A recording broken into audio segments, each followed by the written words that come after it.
Well, joining us now to discuss the role men have in ensuring women's safety is the campaigner Sophie Reid and the writer Alistair Heather. Thank you both for joining us.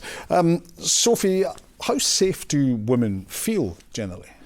Well, just recently Girl Guiding released our Girls' Attitude Survey, and I saw a shocking statistic that girls and young women in Scotland aged 11 to 21, out of those 43% feel unsafe to go outside alone.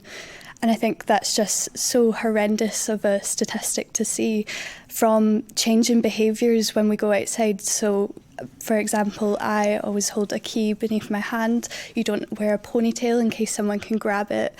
I always look for which lights are on in houses and call a friend. And there's so many changes in our behaviours that we have to do just to feel safe outside. And it's a really worrying environment for girls and young women. So I don't think many people might appreciate just what women, particularly the keys they might have heard of, but the hair, you watch and checking where you're going. Women make that assessment every time, do they? Yeah, I would say so. I know I do, and all of my friends do. I think a conversation opened up in 2021 where girls and young women, and women more generally, shared their experiences more, and I think that was quite an enlightening time for us all. And I think that the men in my life who I've talked to about what I do to feel safe are shocked to hear the measures that we have to go to. Well, Alistair, you were part of the Police Scotland campaign, Don't Be That Guy, and focus is shifting towards men. What got you involved in that, and what basically was that campaign saying? Well, the Police Scotland campaign, I think, was quite a refreshing admission of failure. There was an acknowledgement that this hasn't been properly addressed. We haven't dealt with this well at official levels or on social levels. The basic fundamental argument of the campaign is, as men, we have tremendous influence over our friends' behaviours. We influence their behaviours around what team to support, what clothes to wear, and we really regulate one another's behaviours through social feedback and through peer pressure. So the campaign is saying, let's use that power we have to influence our friends to positively engage around this threat that men are posing to women. Because it's not just like some big bad rapist hiding and doing it closely. It is our friends, it's our family members, it's people we work with. And much of the extreme end of the behaviour is directly linked to these lower level misogynistic jokes, to kind of sexist behaviours, to a normalising of aggression and violent language towards women.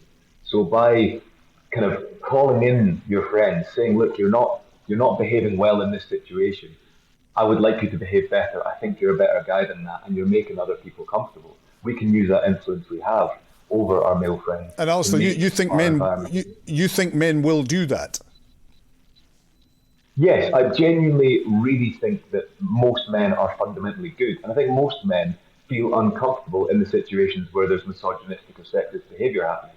But we all stay quiet because we think everyone else agrees with the person making the joke. But I think part of this campaign is saying, hey, actually, no, we're in the silent majority where we don't want this, and we can kind of help act against it.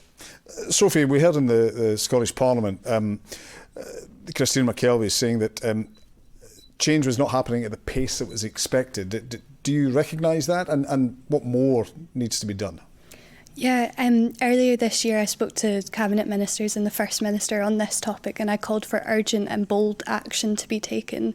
We are seeing women and young women of today experiencing the same things that women did 50 years ago, but even more than that. And I don't think that we're seeing a larger cultural and societal change. So how do you change that? What do you do? I think that gender-based violence is a symptom of the wider problem of gender inequality. I think we need to see more to be done to tackle that more widely. For example, policies that negatively affect women and girls have such a significant impact. So the cost of living crisis disproportionately affects women and girls. So tackling issues like the gender pay gap is a really important step. What should men be doing, Alistair, specifically? Well, I think that men need to switch on to how serious the situation is, because this sexism is so baked in, gender-based violence is so baked in to masculine culture in Scotland. It needs all of us to start switching on to it, start becoming aware of it, and start challenging that behaviour in ourselves, in our immediate social groups, in our homes, so that we can start to help turn this ship around, because it's been an emergency situation for a long time. And I think men becoming aware of it and understand that they're part of the problem and they can be part of the solution is a really important conversation to have. Just very finally then, Sophie, are you optimistic that change will happen, is happening? Yeah, I think that we can see that an issue that I'm really passionate about is gender equality in urban planning. So we've seen in Glasgow City Council, Councillor Holly Bruce proposed a feminist city planning motion, which means that any future urban planning projects in Glasgow will have to have a feminist lens put to them, and I think that's a really important step to making women feel safer. Sophie, Alistair, thank you both for joining us in Scotland tonight.